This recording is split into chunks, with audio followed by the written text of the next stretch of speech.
Bonjour à tous, bonjour à toutes. Comme je vous l'avais annoncé dans la présentation de cette semaine de cours, nous allons aborder d'abord la problématique des ILEIS, des icônes d'environnement et de logiciels informatiques standardisés. Je dis standardisés parce qu'effectivement ces icônes sont relativement semblables dans tous les environnements informatiques que vous connaissez. La représentation de l'imprimante qui vous permet d'imprimer un fichier, se ressemble, est à peu près la même dans tous les environnements, dans tous les logiciels. L'icône qui permet de sauver un fichier représente une disquette, elle est à peu près la même dans tous les logiciels, dans tous les environnements, et donc leurs représentations sont effectivement standardisées. Alors, euh, la première chose que je voulais vous rappeler, c'est que je n'aime pas et que je les conseille de parler d'image. Vous voyez s'afficher à l'écran pour l'instant un certain nombre de représentations visuelles qui sont extrêmement diverses. Vous avez une sérigraphie avec les photos, les représentations de Che Guevara. Vous avez le schéma en noir d'un rameur. Vous avez une photographie, vous avez de la peinture, vous avez une carte de géographie, vous avez une photo d'enfant, vous avez une icône, une représentation religieuse qui est peinte, vous avez un tableau, vous avez une représentation, un dessin de la tête de Gaston Lagaffe, qui est extrait des bandes dessinées belges, ce fameux personnage de Gaston. Autrement dit, sous le terme d'image, on trouve une diversité d'objets empiriques qui ont tous des formes différentes, qui imposent des contraintes de lecture et de compréhension différentes. Et c'est pour ça que je vous avais proposé plutôt de parler de représentation visuelle, et je vous avais proposé un certain nombre de modèles de classification des représentations visuelles, notamment les représentations analogiques, les représentations arbitraires, les degrés d'analogie dans ces représentations. Et puis, j'avais terminé par la classification de Bernard d'Arras, que je vous rappelle maintenant à l'écran, qui distingue les représentations mimétiques liées à la pensée analogique et à notre perception, et d'autre part, les représentations figuratives liées à notre pensée conceptuelle, et qui finalement sont très liées au processus euh, de construction cognitive d'un concept, d'une représentation schématique de la réalité, etc. Je vous laisse revoir ce schéma que vous connaissez déjà. Euh, J'en ai longuement parlé la semaine dernière. Je pense que je peux maintenant entrer directement dans le vif du sujet et parler des ILEIS. Alors la première chose que vous pourriez me demander, mais qu'est-ce qu'une icône de logiciel et d'environnement standardisé? Quelle est la définition de cet objet? Je vous propose, extraite de la littérature, deux définitions. Une définition en français, une extraite de la littérature anglophone, qui disent globalement la même chose. Les auteurs s'accordent sur cette définition. Une icône de ce type est un moyen mnémotechnique, c'est donc une façon qui facilite la mémorisation d'une information et qui facilite le fait de retrouver cette information quand on en a besoin. Et quelle est cette information? L'information, c'est quelle est la fonction représentée par l'icône dans un logiciel. Et donc, normalement, ces icônes nous servent à mieux utiliser, à utiliser plus facilement, plus rapidement les logiciels et leurs différentes fonctions. Ce que disent ces définitions, et c'est en ça que les ILEIS m'intéressent particulièrement, c'est que ce sont des représentations visuelles, mnémotechniques, liées à nos processus cognitifs, puisqu'il s'agit de la mémorisation et de la euh, restauration de l'information, de la récupération de l'information, c'est que ce sont concrètement des représentations figuratives et qui sont liées à nos mécanismes cognitifs.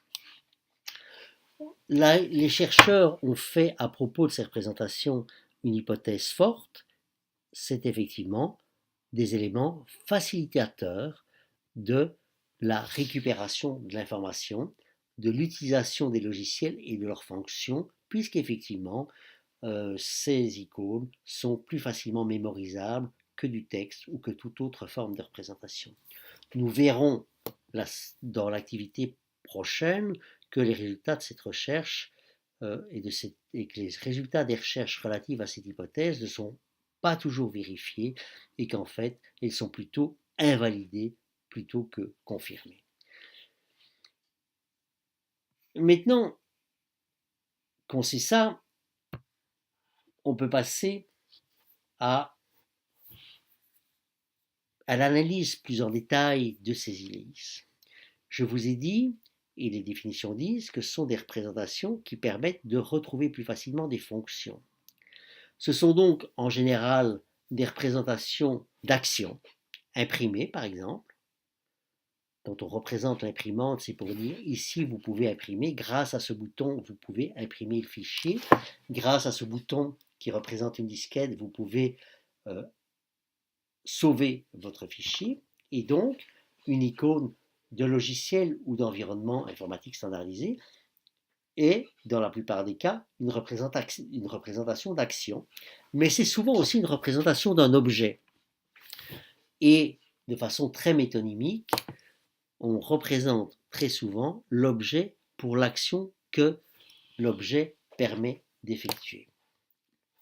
Ça, c'est la première chose qui est importante à considérer.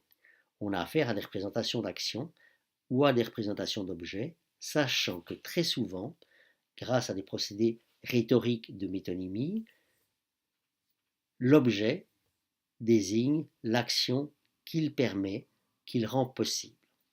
La deuxième chose dont il faut se rendre compte, c'est que ces icônes ont deux représentations pour la même référence. Alors je vous explique ce que je veux dire par là. C'est que vous avez toujours, dans un logiciel, vous avez son icône, et puis vous avez une description verbale qui se surimpose par une petite fenêtre, par un petit pop-up qui vous dit quel est le sens de l'icône. Autrement dit, l'icône, la représentation visuelle, est toujours associée à une représentation linguistique. On a donc deux représentations de statuts différents qui désignent la même chose, le même référent, la même référence. L'image, autrement dit la représentation visuelle, l'icône de l'imprimante, et la description linguistique de la fonction que permet l'icône de l'imprimante, pointent toutes les deux vers la même chose, la fonction imprimée. Mais vous avez une représentation visuelle, l'icône, et une représentation linguistique. Alors ça, c'est déjà très interpellant, parce qu'on vous a dit, dans la définition, mais l'icône est un moyen mnémotechnique de se souvenir de ce que c'est que la fonction et de retrouver la fonction imprimée ou sauvée. Et puis, vous voyez qu'au fond, les logiciels vous présentent en même temps la description linguistique de cette fonction. Et bien ça, c'est la réponse empirique à la question de recherche. Est-ce qu'une icône facilite réellement cette mémorisation et cette compréhension de la fonction? Une icône est une représentation visuelle. Une représentation visuelle est polysémique. Elle peut avoir plusieurs sens. Pour s'assurer qu'elle soit monosémique et qu'elle soit vraiment comprise dans le sens prescrit par les concepteurs, il n'y a qu'une solution, c'est d'affecter à la représentation visuelle une description linguistique en langue qui réduit drastiquement la polysémie et qui fait que l'icône n'a plus qu'un seul sens. Autrement dit, aujourd'hui, vous reconnaissez la fonction imprimée parce que vous connaissez l'icône, que vous l'avez apprise de la même façon qu'un signe, qu'un panneau du code de la route.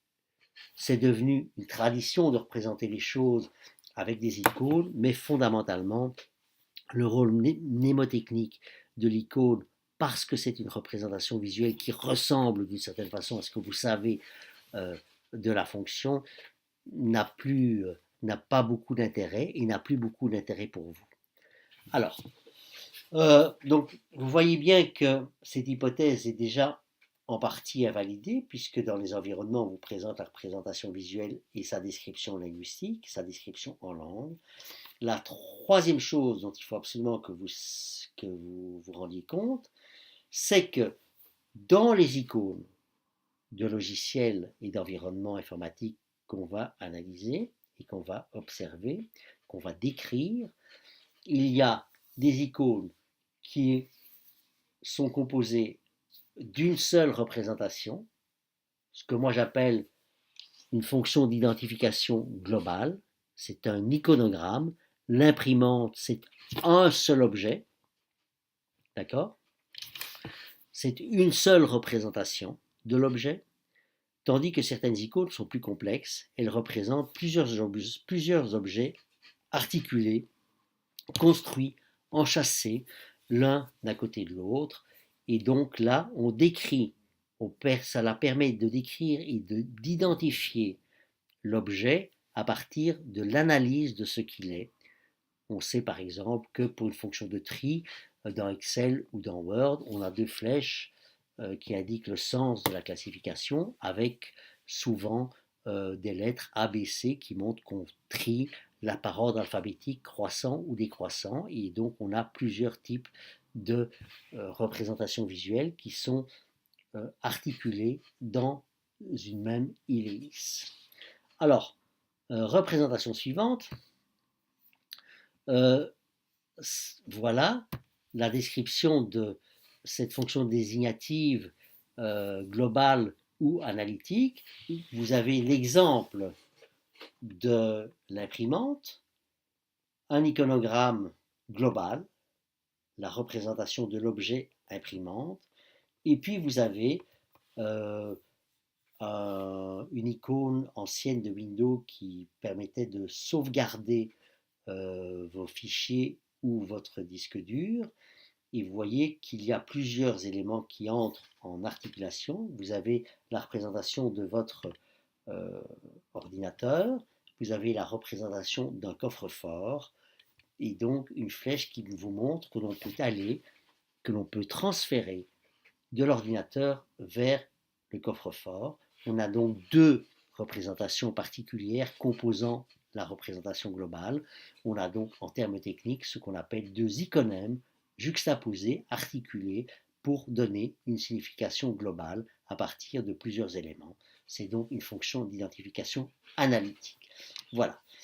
Alors, dernière chose qui me paraît importante à vous montrer et à vous faire comprendre, c'est que même si ce sont des représentations figuratives, elles peuvent avoir un degré d'iconicité et de ressemblance plus ou moins important. Vous avez ici, vous voyez sur le dernier transparent qui s'affiche à l'écran, vous avez un degré d'analogie maximum avec la représentation d'une paire de ciseaux pour dire couper, une représentation plutôt analogique, conventionnelle d'une loupe sur une feuille qui représente en général un document.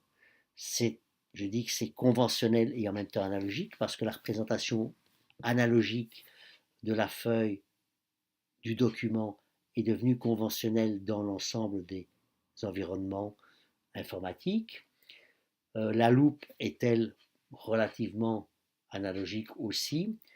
Et ce qui est assez conventionnel, c'est effectivement, on voit bien pour un droitier, c'est la position de la loupe sur la feuille, ce qu'on regarde. Vous avez des ellipses qui sont plutôt symboliques analogiques parce qu'ils utilisent des éléments graphiques ou des graphèmes, ça veut dire des signes de ponctuation qui sont effectivement complètement arbitraires, mais qui sont analogiques parce qu'ils sont traités de façon graphique, de façon à composer une représentation visuelle. Vous avez la flèche et le point d'interrogation. Et puis alors, vous avez effectivement du texte écrit complètement arbitraire qui est mis en page dans une représentation graphique. C'est ce que Cloutier aurait appelé jadis du scripto-visuel. C'est donc de l'écrit représenté graphiquement. Et donc voilà les 4 degrés d'analogie, de l'iconicité maximale à l'arbitraire maximal pour ces représentations que sont les ellipses. Je vous remercie, je vous souhaite un bon travail, une bonne lecture et et je vous retrouve pour le podcast, pour la capsule suivante.